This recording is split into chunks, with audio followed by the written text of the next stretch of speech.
Good afternoon, everyone, and happy Sunday. This is Semper.Reefing, and today I just wanted to make a separate video concentrating on my filtration.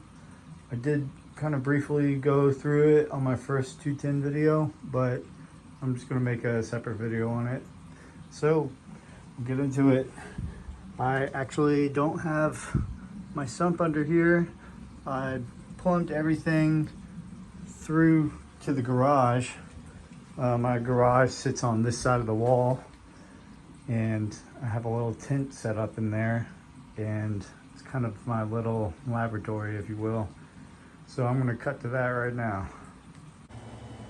So here's my filtration tent in the garage, kind of a little sump room, I guess. I got this tent off Amazon. It's a Vivo Sun, and it's meant for growing plants indoors, but I figured I could use it in here. And I just wanted to make sure that, you know, it's kind of closed off from the garage. No contaminants can get in the sump if I'm ever doing work in the garage.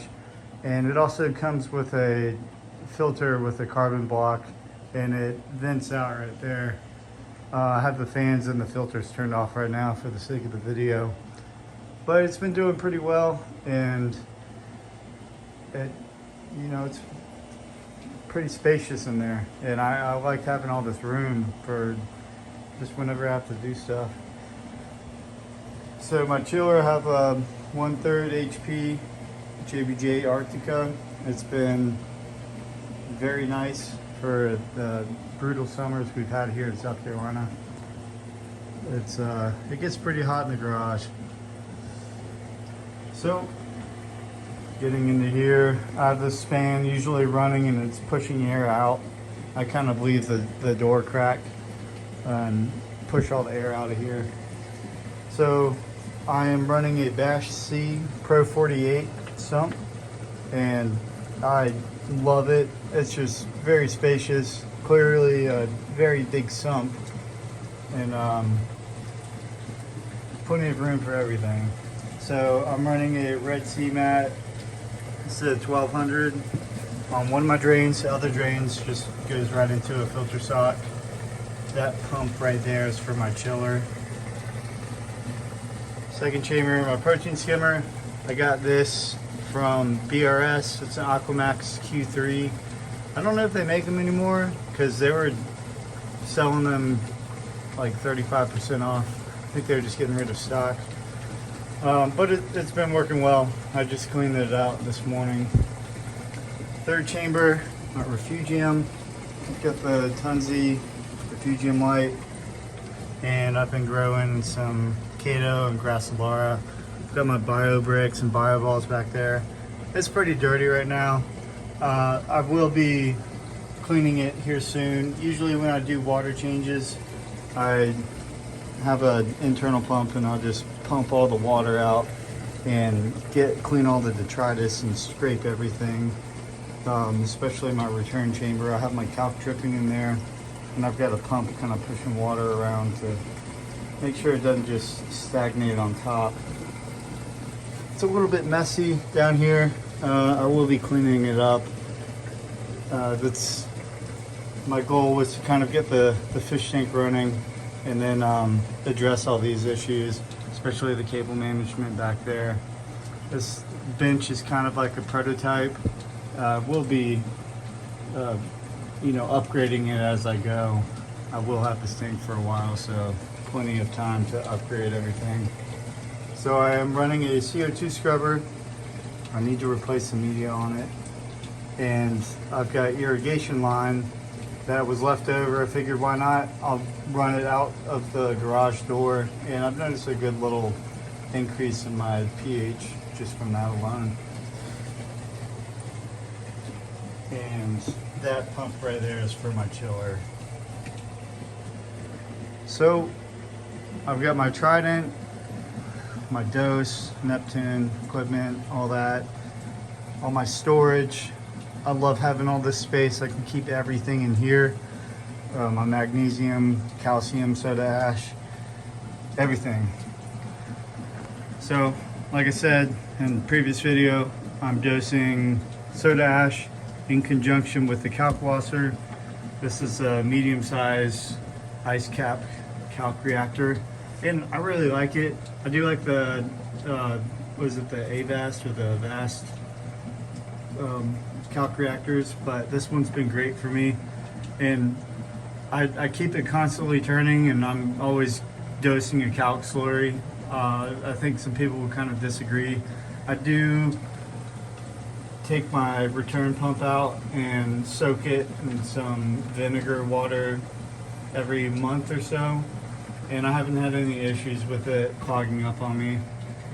I use a Chemower X1 to constantly dose. It kind of varies. I kind of monitor my return chamber's liquid level sensor or whatever, and I kind of adjust manually as I need, but usually 3 to 4 milliliters a minute. And that is drawing water out of this 20-gallon brute right here, and I only have to fill this up maybe, I don't know, every 10 days, 14 days. And then I've got this other brute right here with my submersible pump for water changes. And yeah, that's kind of my setup here. It's pretty nice whenever I have to fill up my RO jug. It's right there, so it doesn't take long at all.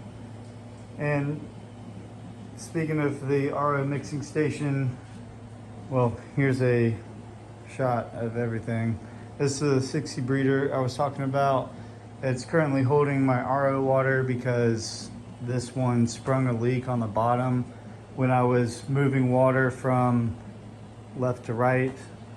I did not drill a hole in the top, and it created a vacuum and pretty much crushed it. And I filled it up thinking it was okay, and sure enough, there was a leak, small leak in the bottom, but not a huge deal. I did pick up 2 new pickle jugs, and they're 63 gallons a piece, the new ones. I think these are about the same, honestly, but I will kind of be redoing them. There's some cheap bulkheads on the bottom of these. I got some good 1-inch bulkheads for the new ones, and I'll probably keep the same PVC plumbing and everything. I don't know, this has worked well for me, so I don't really see much of a reason to change anything. I have a 7-stage RODI, and I've got the cardboard up there just because the sun beating down on it kind of creates that green algae film, or the film algae. And yeah, that's about it. Really enjoy having all this space in here. Very thankful my wife lets me do all this. She supports the hobby and knows how much I enjoy it. And we both agree that we'd like to get a mini split up here somewhere at some point. It would be nice to kind of have a cool garage in the summer, because we do like to hang out in here. And yeah, hopefully down the road maybe have a frag system in here and kind of see where that goes. But anyways, that's about it for the filtration. I do love how much room I have, and I know if I ever had to, if it came down to getting a calcium reactor or anything like that, I mean, I definitely have the space for it, and I don't have to worry about fitting everything under the fish tank. And it just, honestly, it's so much easier to work and do everything out of here, all my tests and all that. But yeah, I really enjoy it. I love it. It's been a blessing being able to do this, and like I said, having a wife that let me drill a fish tank and plumb it through the wall. Couldn't ask for anything else. I love it. But that's about it. Thank you guys for watching, and have a nice day.